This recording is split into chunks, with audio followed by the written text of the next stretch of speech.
All right, so this video is about the basics of aerobic respiration.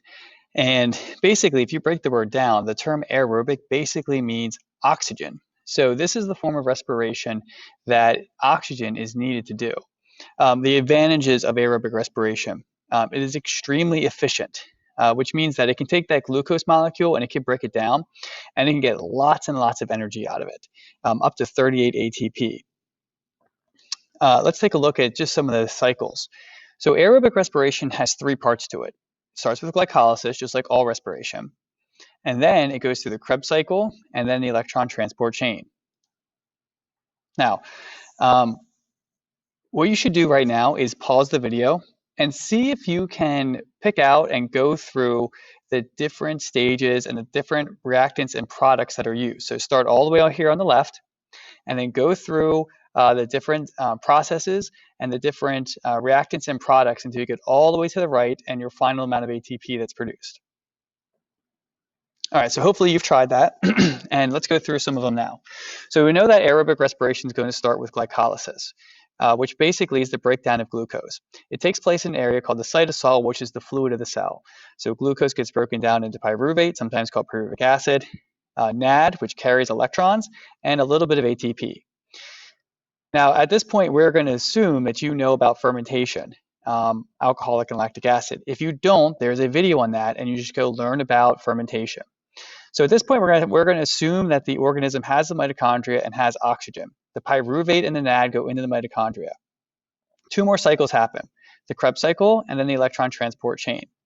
The Krebs cycle is going to take in the pyruvate. It's going to go through some reactions. It's going to spit out NAD and FAD, which are, again, carrying electrons. It's also going to spit out CO2 gas, which you breathe out, and a little bit more of ATP. The electron transport chain is going to take in NAD and FAD, which is carrying electrons, so it's providing the electrons for the electron transport chain. And it's also going to take in oxygen that you breathe in, which is crucial. So in here, ATP synthase gets to work. If you break that word down, the job of ATP synthase is to make ATP. So synth sounds like synthesis. The word synthesis means to make. All right, so it's going to spit out water, and it's going to spit out a lot of ATP, 34 ATP. So if we do glycolysis, the Krebs cycle, and electron transport chain, that's called aerobic respiration. And if you count it up, aerobic respiration can make up to 38 total ATP. That's the advantage, right? It can make lots of ATP. If you would just focus on anaerobic, which is without oxygen, that only makes a total of 2 ATP. So aerobic respiration, big advantage, it makes lots of ATP. Let's focus a little bit closer on the actual electron transport chain. So what we see here, this is that inner membrane that we've been talking about with the inside the mitochondria.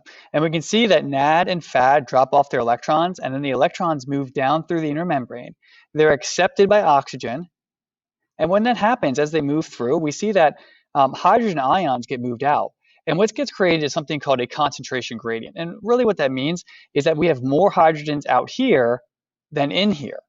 And the hydrogens want to come back in. They always want to move from where there's lots of hydrogens to where there's very few hydrogens.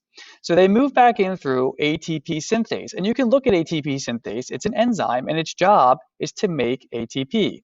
So it takes our ADP, the hydrogen ions move through it, and we create ATP. All right, so that's how basically it works. What if we don't have oxygen? Well, take a look at this. So in this situation, we're going to stop providing oxygen down here. And you notice that oxygen accepts the electrons. But what if we don't have oxygen? What if you stop breathing? Basically, the electrons stop moving down through the electron transport chain, and the hydrogens stop getting pumped out. Well, here's the problem. If the hydrogens stop getting pumped out, hydrogens won't be able to move through ATP synthase. And ATP synthase is going to stop. So the removal of oxygen, if you stop breathing, basically is going to then stop ATP synthase from working. All right, so if any of these big ideas were confusing to you, or if you had trouble using the diagram that we've been going over, make sure you go back through this video a couple times so that you get ready for aerobic respiration.